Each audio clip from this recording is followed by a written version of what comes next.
Keris Kiai Setan Kober. Salah satu kepercayaan mistis ialah erat kaitannya dengan keberadaan benda pusaka seperti keris setan Kober salah satunya. Setan Kober diyakini ada pada masa Brawijaya 1-4 tahta. Zaman di mana manusia dan makhluk tak kasat mata, halus, saling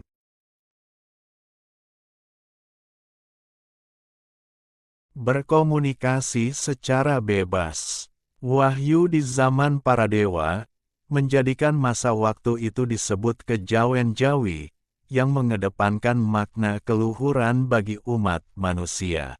Perjalanan Pulau Jawa, sejak zaman Sang Hyang Bangau seluruh peradaban manusia pada masa itu terbagi menjadi 3 golongan. Manusia, lelembut, dan siluman.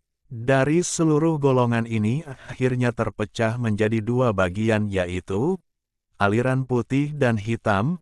Kisah terbaginya golongan ini pada akhirnya mendatangkan peperangan hingga turun sampai ke zaman di mana Wali Songo dilahirkan. Dari sekian banyak pengguna aliran ilmu hitam hadirlah tokoh yang bernama Kiai Setan Kober, sosok setengah siluman atau bisa dikatakan jin yang banyak membawa risalah pertumpahan darah bagi seluruh umat manusia. Kiai Setan Kober, nama yang sangat melegendaris bagi seluruh aliran hitam sejak Kerajaan Majapahit pertama didirikan. Dikatakan ilmu kesaktian beliau belum pernah terkalahkan oleh siapapun juga pada masa kejayaannya.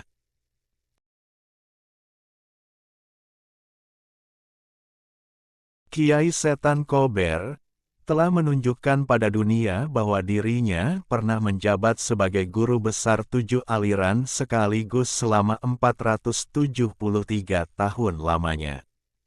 Asal-usul Setan Kober terlahir dari seorang Banaspati Agung di zaman Purwacarita 10.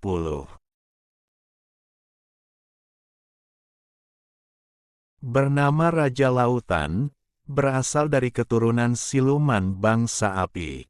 Di masa kejayaan Alexandria Agung, sebuah kontemplasi yang misteri dilakukan. Ternyata Setan Kober mempunyai tempat tinggal selayaknya manusia pada umumnya.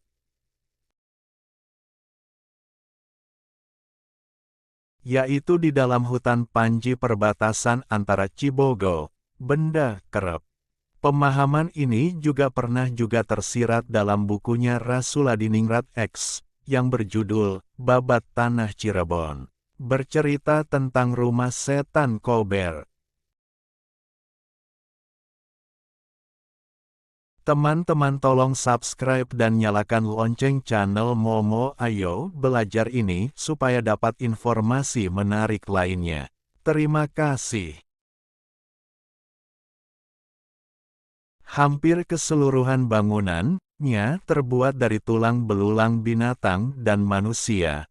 Dan di belakang rumahnya berdiri kokoh satu pendopo yang terbuat dari beraneka tulang macan, kujang, kerbau dan singa. Dikisahkan, Setan Kober banyak menghabiskan waktu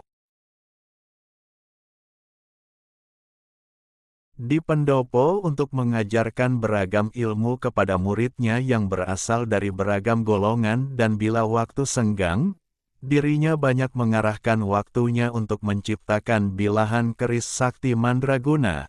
Dan konon katanya hingga saat ini keris setan Kober hanya dimiliki penganut ilmu gaib.